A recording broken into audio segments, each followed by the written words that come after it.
Hello, everyone. I appreciate you taking the time this afternoon to join us. This is Brian Ankeny with Auto Success Magazine.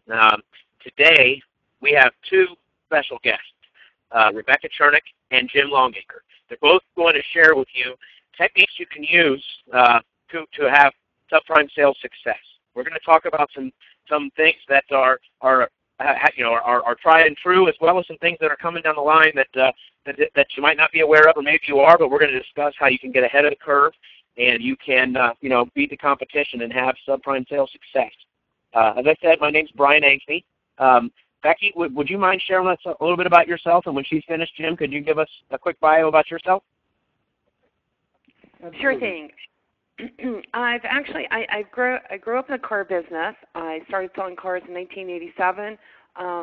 My dad was a car dealer, and from there I was very successful selling cars and then trucks, and then went into finance, and then promoted into F&I as a director as well. And then I also ran, and I was a general manager of a dealership. And then in 1995, I went with a company in Southeast, Jim Moran and Associates, and then I was promoted to the AutoNation division. My responsibility was to implement menu selling, introduce that upfront sales strategy into those stores, and not only in the mega stores or used car stores, but also in their new car stores, which we did very well with. And then from there in 2001 I started my own consulting company and provide finance and insurance consulting, whether it be on upfront menu sales as well as non-prime, subprime training to automotive, independent RV dealers nationwide. And then also provide regional workshops and that sort of thing. We've been very successful with that, with plenty and great testimonials to back it up. Jim? So, okay, Jim, there you go. Hey, well, anyway, my background's a little bit more odd. I was an engineer at the Boeing Commercial Airplane Company, and I did stand-up comedy. Now, if you've ever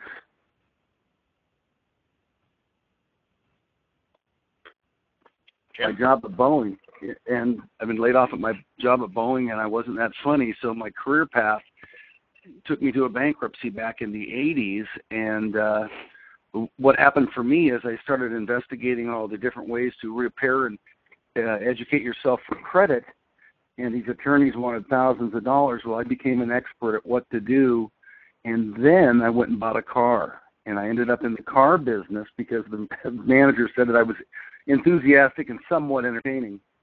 And what I did is I sold 36 cars my first month, and they wanted to know how I was doing this, and it was by talking to each customer and asking them if they could benefit from better credit, because that's more important than buying a car.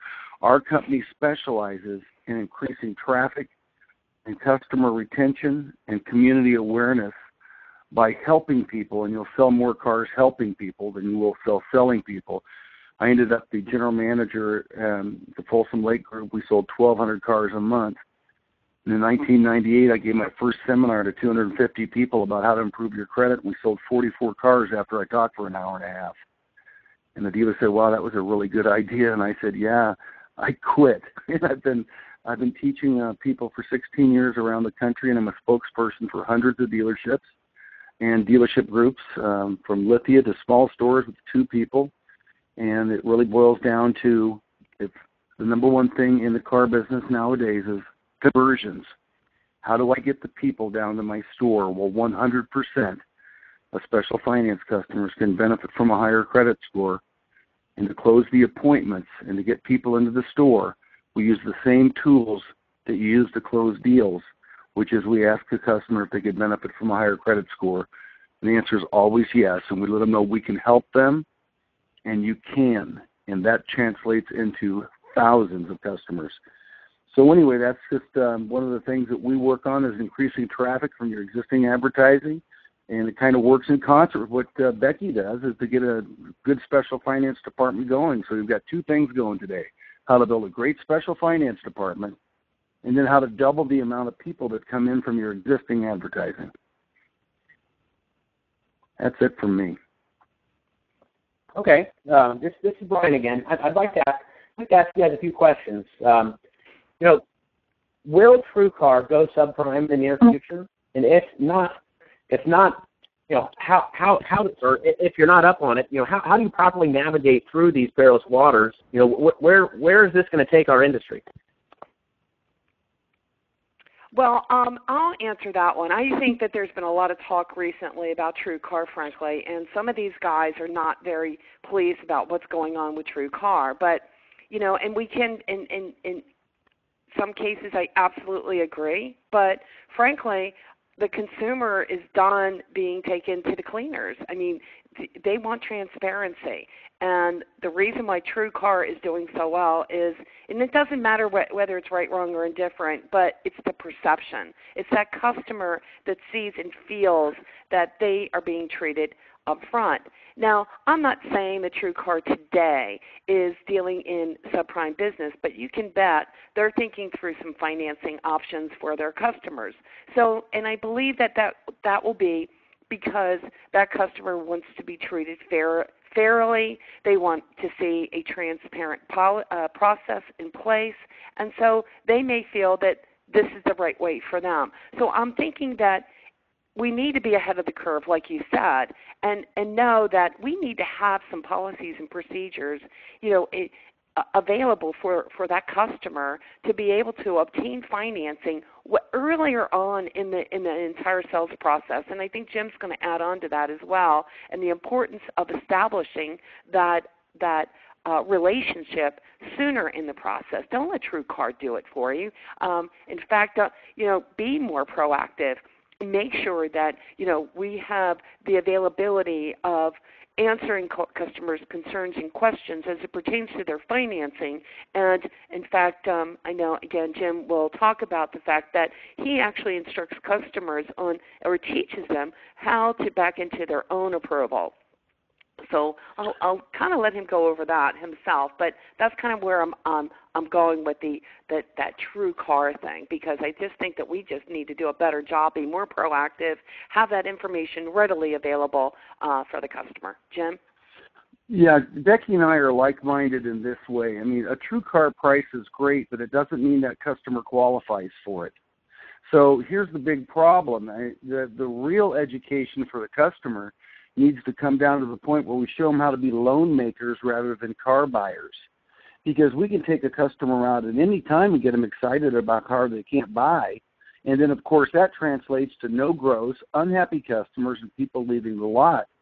What I teach when I do seminars nationally, and I'm booked from Toronto to Maui, and thousands of people come to hear me speak, and I literally show them you need to sit down with the dealer with your paycheck, your bills, and everything you've got, and a budget in mind, and find out what that amortizes at a fair price, and go look at those cars.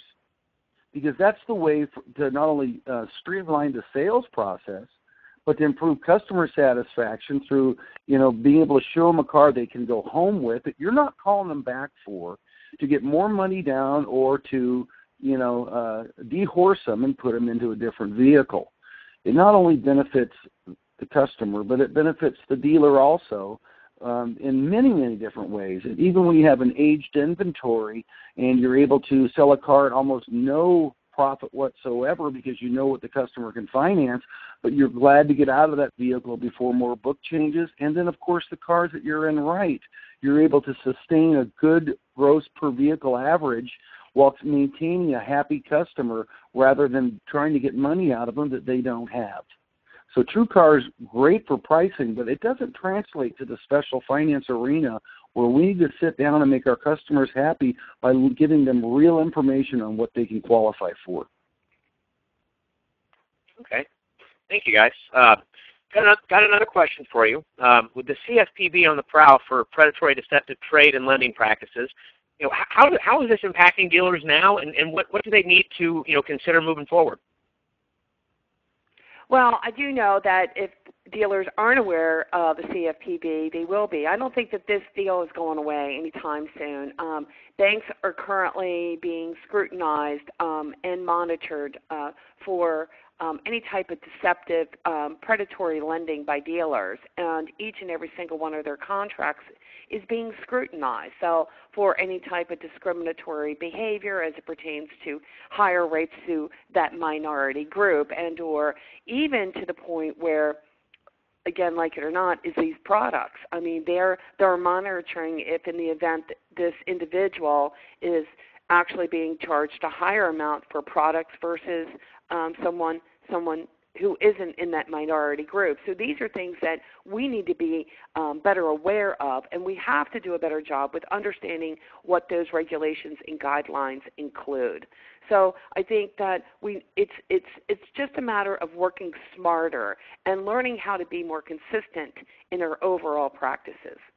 Jim, I mean, what are your thoughts here? Well, I mean, there's a great line by Abraham Lincoln that is, if you tell the truth long enough, you'll be found out. Well, I mean, it's a pretty rare instance for at least the dealerships that I work with that, you know, they're treading in gray and black areas that are going to throw them into litigation with their customers. I mean, obviously, for many of us that have been in the car business in a long time, we know every trick in the book, but we don't use them anymore because we don't need to. When you instill value and benefit and you're helping your customer, one of the reasons that credit repair has never had a heat phone call is that, in case anyone listening wonders, the product's 100% free to all customers, and so is the entire service inside. They're not asked for any money whatsoever. So it's not something that's sold to a customer. Many dealerships, use, hooks to come in, and I kind of smirk when I see some of them. I heard a commercial the other day that said, if we don't have your vehicle, it's not in stock. I mean, of course, they're implying that it's not made, but it's not in stock. It's just hilarious what folks will say. But the truth, and we'll get more people in, and you'll sell more cars helping people than you're ever going to sell selling people. All right. I've got another question for you. What's the importance in building long-term relations with the subprime customer? Well, again, go ahead, Becky. Go ahead, Jim. No, you go ahead. I've gone. Yeah, I'll take this one yes. first, because one of the things that everyone knows, and if you don't know what a lifetime customer is worth, it's worth over $900,000 in referrals, service, and purchases. So to ask the question, what would the loyalty with a subprime? It's the same thing as the loyalty of a prime customer. Now, one of the great things that we do with dealerships is we take subprime customers and help them become prime customers for their next car. Now, if that doesn't build customer loyalty, I don't know what does. But there's also a forgotten mass that's much more than anybody that buys a vehicle. Nationally, over 70% of the people that show up for car dealerships, they walk out without a car. And many times it's because of credit. With risk-based pricing and adverse action letters, we have to say goodbye to a customer. We'll never say goodbye to a customer without giving them a reason to return.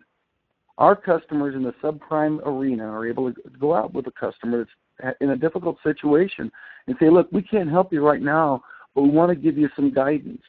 And then give them the tools to help them improve their credit, to bring them back in, because, they're selling a car right now, and they're building a pipeline of people that you can sell. I have dealers that have sold 200 cars in the last year to people who couldn't come in and buy a car the first time, but with their help, they were able to buy it the second time. And then also, when you help people, they tell their friends, and that's what the customer loyalty has, an intangible that's worth so much to a dealer and their presence in the community. Becky, do you have anything to add to that? I'm telling you, that was pretty darn good, and that's absolutely correct. I mean, that's this whole deal, this whole dynamics. The dynamic is making sure that our customers are taken care of. I don't care if you're prime, subprime, what you are. We're not going to go ahead, and we're not going to have that two-fisted approach or this get them done, get them in the box approach, get me done approach, as some have had in the past. We've got to recognize that these customers as well could be your next-door neighbor who might, have had some bad a situation happen. I mean, stuff happens to good people all the time. We have to recognize that these are customers that if you treat them right, and with respect and dignity, you're going to see them back again and again. They become that loyal customer. And as Jim pointed out, it's just the right thing to do. You know, for one, I get a little tired of hearing, let's stick this guy in a box and he's going to get whatever he's got coming. Really? This customer if it takes all day to get this customer done, that's what it's going to take. Really? And I think that's definitely not the approach that a dealer should take. I think that this is an opportunity that we want to do everything we can to do the right by that customer. And frankly, I want to go ahead and eliminate the time it takes to go ahead and get that customer purchased and delivered. I want to shorten that entire time, that entire process. And that's what we should strive for, because at the very end, we're going to build more customers, retention, and loyalty. And let's face it, we'll be a lot more profitable in the long run. You know, I might just throw in real quick that, you know, your subprime customer today is your prime customer of the future. After what has happened from 2008 to 2012, the average credit score is 63 points lower than it used to be, and you're talking to citizens. You're not talking to some fraction of the economy. 85% of the United States can benefit from a higher credit score. It doesn't mean they have bad credit. And what's remarkable is that we find, like when I do my seminars and I'm advertised to have the entire city come learn how to improve their credit, the average score in the room is 650. Because people in mid-scores that are financeable today are interested in finding out how to improve their lives.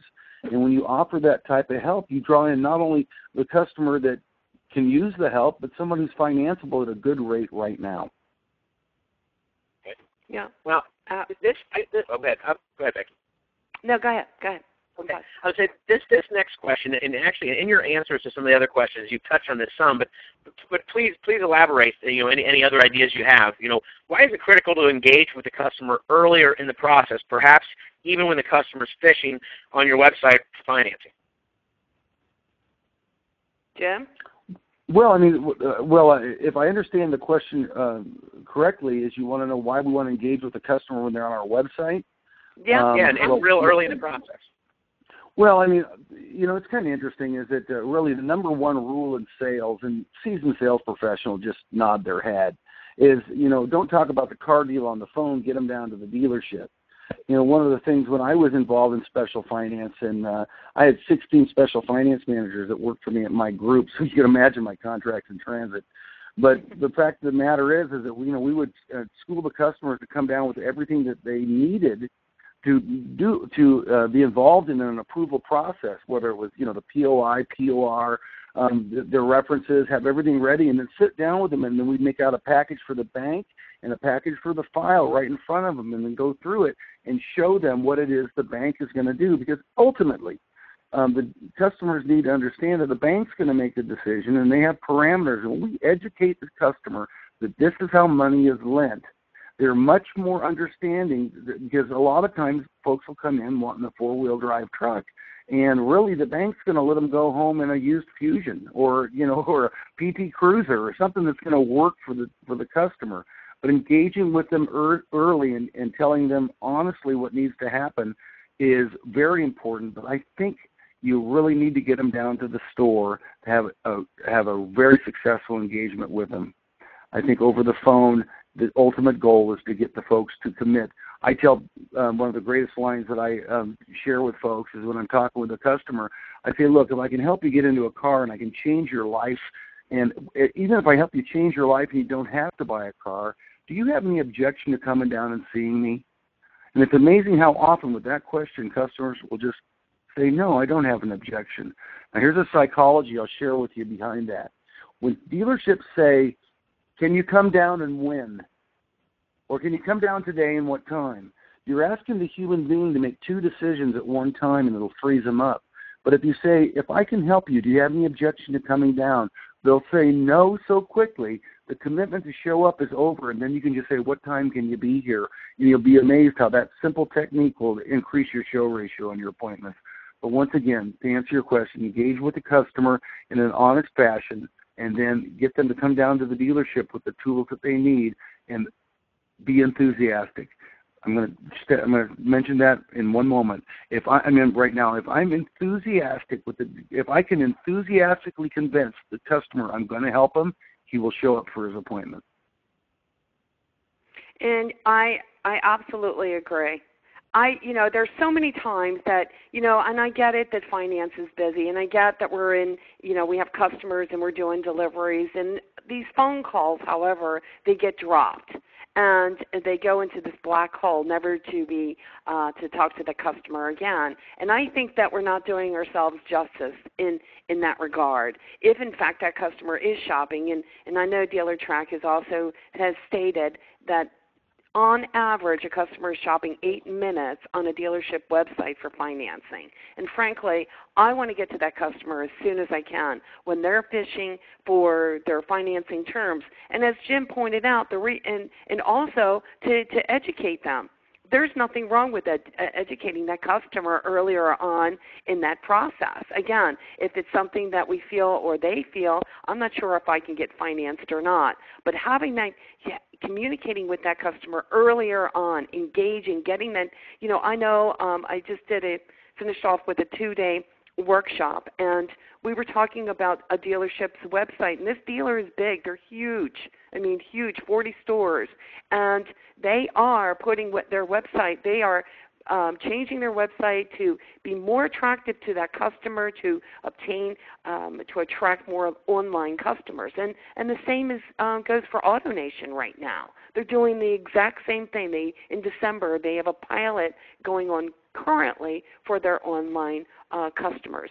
More and more customers, I don't care if it's non-prime, subprime, what they are, but definitely we want to engage with that customer sooner in that entire buying process to communicate with them, yes, and the ultimate goal, sure, is to get them to the store, absolutely face-to-face. And also, obviously, you want to make sure that you're enthusiastic. You want to touch with that customer. That customer's got to think that you really care, that you're not trying to hold something back. I was talking to another independent dealer actually today on the phone, and he told me, he says, you know what, Beck, I want to be upfront with that customer. I want to tell the customer everything. I don't mind telling the customer everything. I think sometimes when some of the guys, and we've been in the industry for a very long time, it's very uncomfortable to share information with customers thinking that customer will shop us.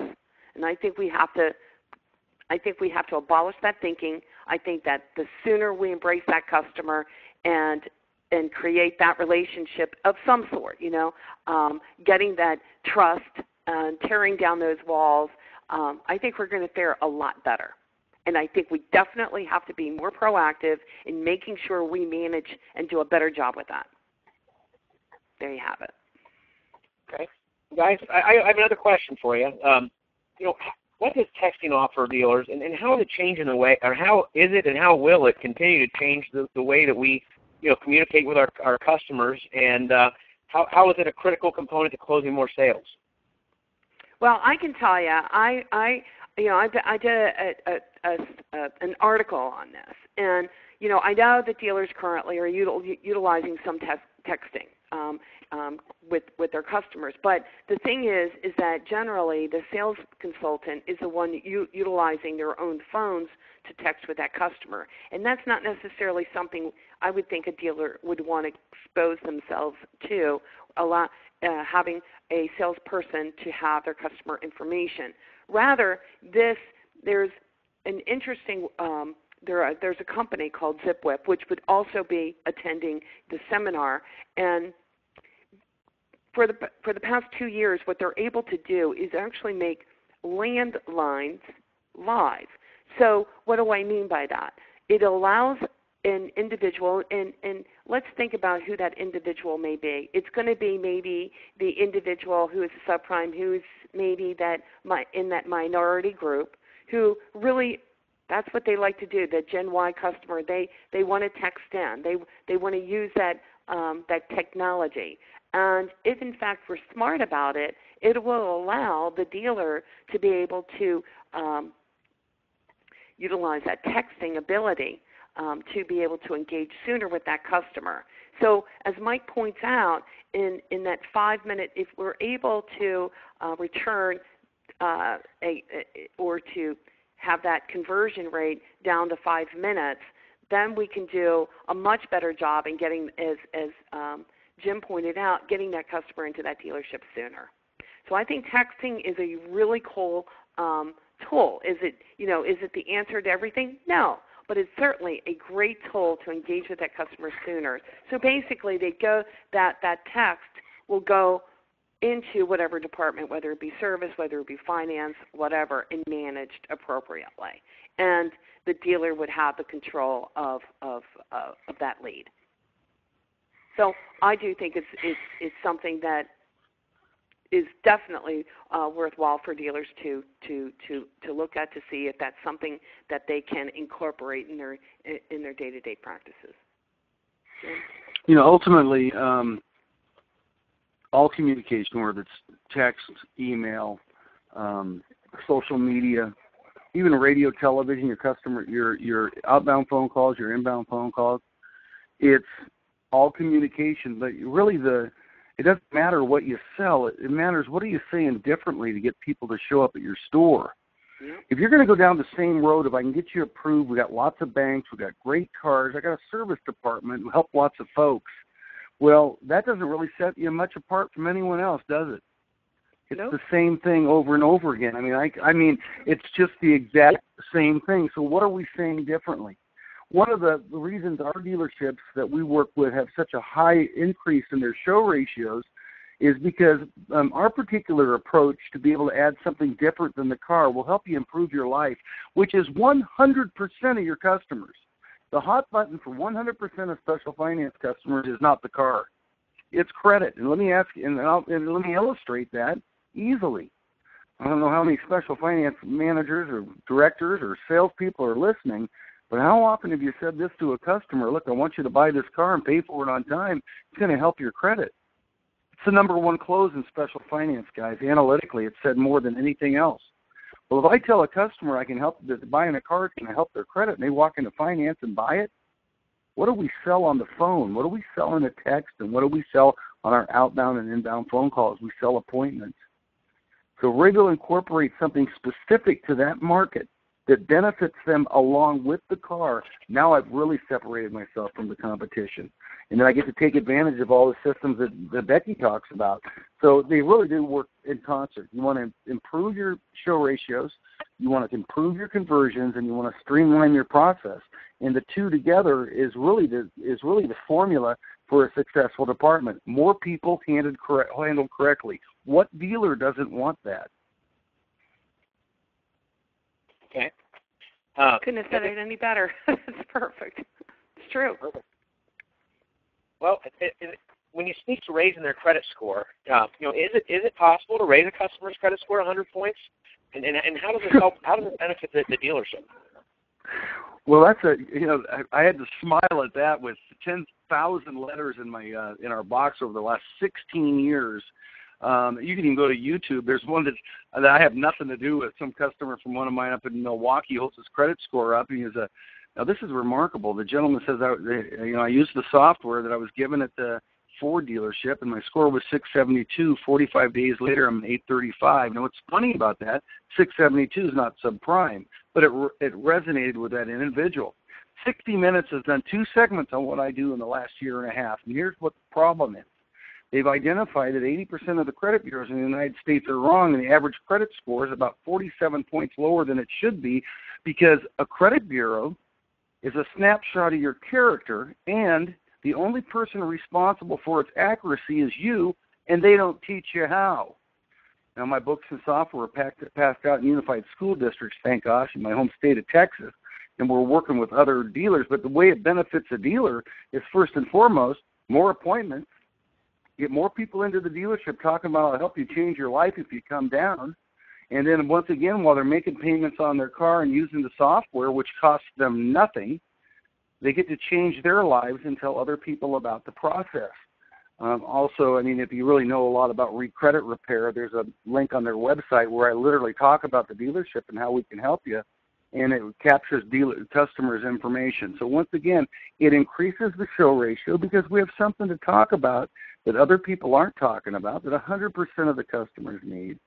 And then, frankly, yes, you absolutely. Look, just paying your bills on time, that's how long the credit talk is with your parents. Your parents go, pay your bills on time. Like, that's longer than the sex talk, for gosh sakes. I mean, that's it. Just pay your bills on time. That's not it.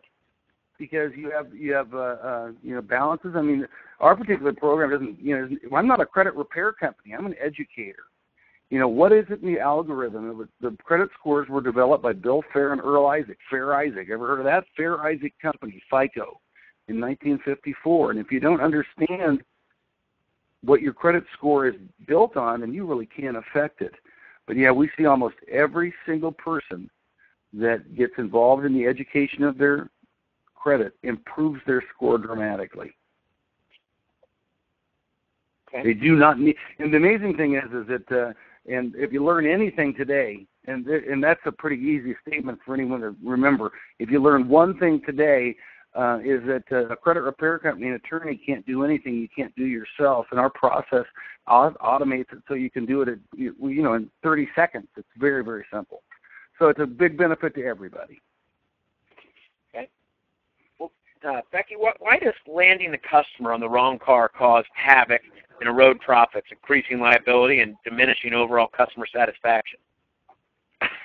Right. I tell you what, that is a frustration that I guarantee you many F&I people throughout the country go through on a day-to-day basis. There is just nothing worse when the sales consultant has spent 3 to 4 hours landing the customer on the wrong car only to find out that the customer simply can't either qualify, advance, or even budget, for this vehicle. So now we've, spent 3 to 4 hours on the wrong car. The customer is now frustrated. Then we're going to do everything we can to fit that customer, come hell or high water, into this vehicle, like it or not. We spent all this time. You're going to do whatever that it takes to make this deal happen. And meanwhile, you've done nothing to help or support that customer. And needless to say, they can't budget. They buy the car.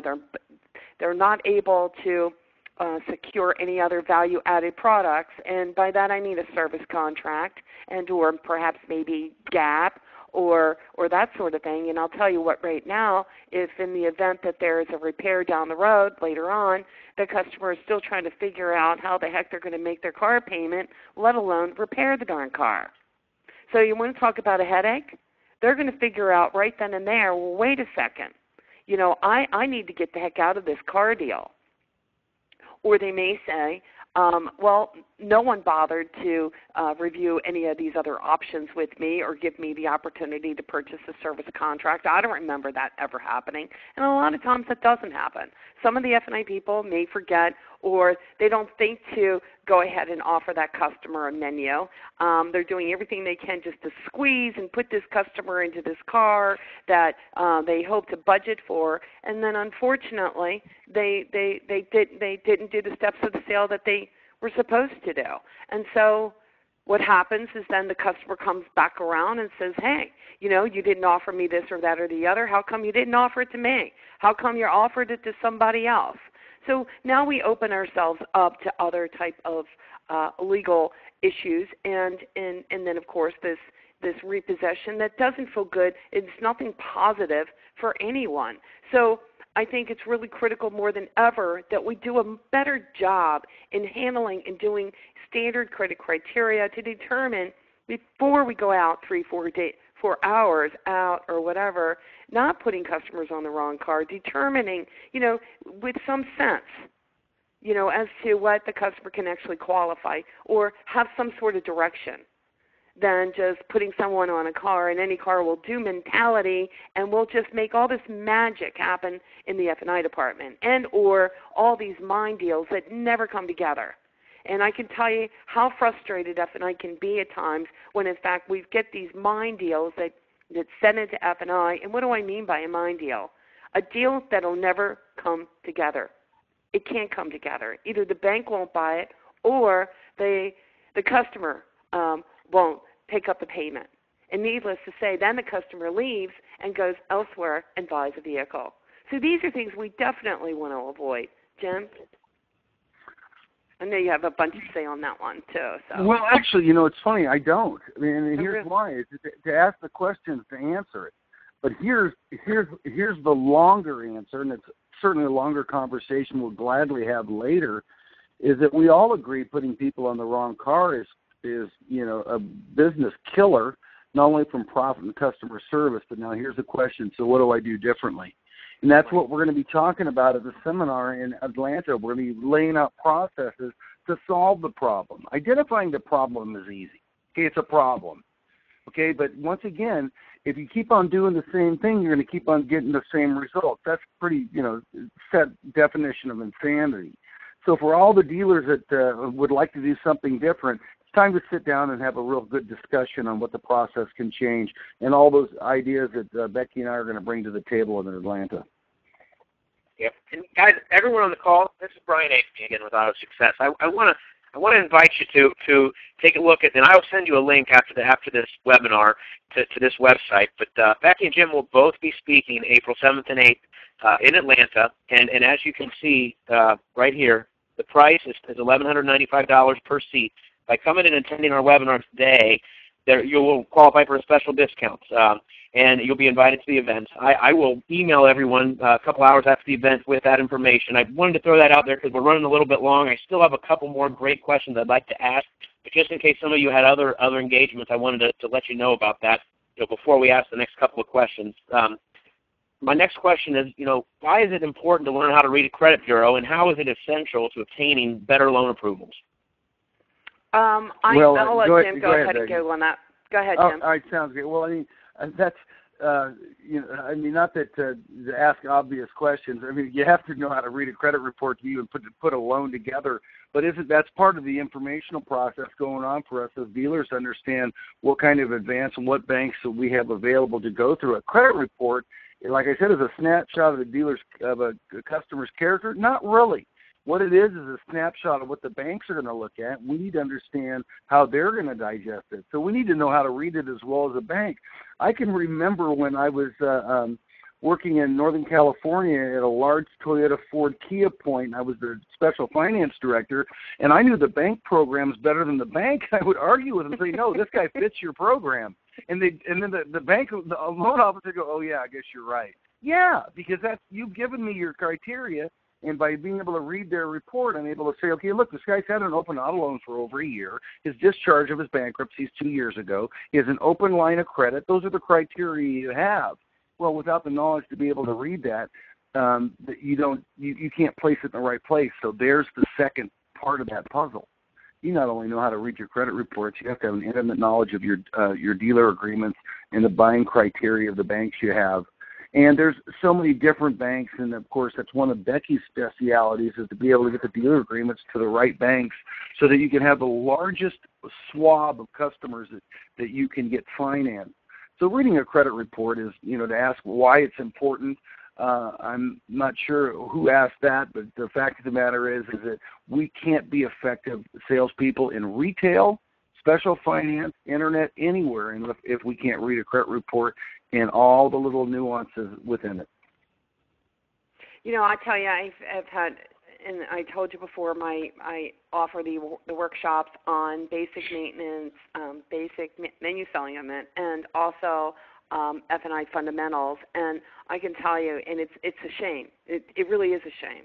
But I can tell you how many F&I people do not know how to read a credit bureau. And it actually threw me off, and it was like, it's time and time again. But if you don't have the basic principles down of how your banks are working, your guidelines, and how to read that bureau, because you're right, Jim, nailed it. We're doing our job to make sure that we can sell the paper, the deal to the bank. And if we don't know what we're selling to the bank, then obviously we wouldn't be doing justice for our customer or for the dealer for that much matter. So, okay. And it happens a lot. I'd also like to point out to everybody on the call, we will have a multitude of other speakers in addition to Becky and Jim at the event, and I will send you out an email with links to show you who those people are, what they're going to talk about, what you're going to learn. This is our kind of our final topic. Dealerships are required to implement compliance management systems. Could each of you kind of give us a feeling of where you feel our country and our dealerships within it are in that process of implementing this compliance management system requirement, as well as, like how do you feel they're doing? I mean, are we doing a good job as an industry in doing this? Jim? Well, once again, it's really a challenge, isn't it, to run a car dealership? I mean, we get incorporated with all these different fail-safes and requirements that we have to go through. It requires, an entire different, law office to be able to keep us, on the straight and narrow. But once again, being slapped with any fines, from, having a buyer's guide on to not, not handling your risk-based pricing and your adverse action letters affects everyone. So I think that the dealers that plan on staying in business for a long time do a great job. There's a lot of almost overlapping of requirements, and it does sometimes feel like it is handcuffing us in the business, but it is the cost of doing business, and therefore you really don't get an option to debate whether you're going to do it or not. So it really comes down to the point where we need to understand it and rather than bitch about it, to go ahead and find good, appropriate ways to address it in an economic way that takes as little movement and effort as possible, yet remains in compliance so that we can remain profitable. We don't want to be, pole vaulting over. I have an analogy I won't use. We won't want to pole vault over small little pebbles. How's that? To try to accomplish our goal. We want to be able to do it in a very, ethical and streamlined fashion. And once again, that's one of the things that we'll be talking about in length in Atlanta.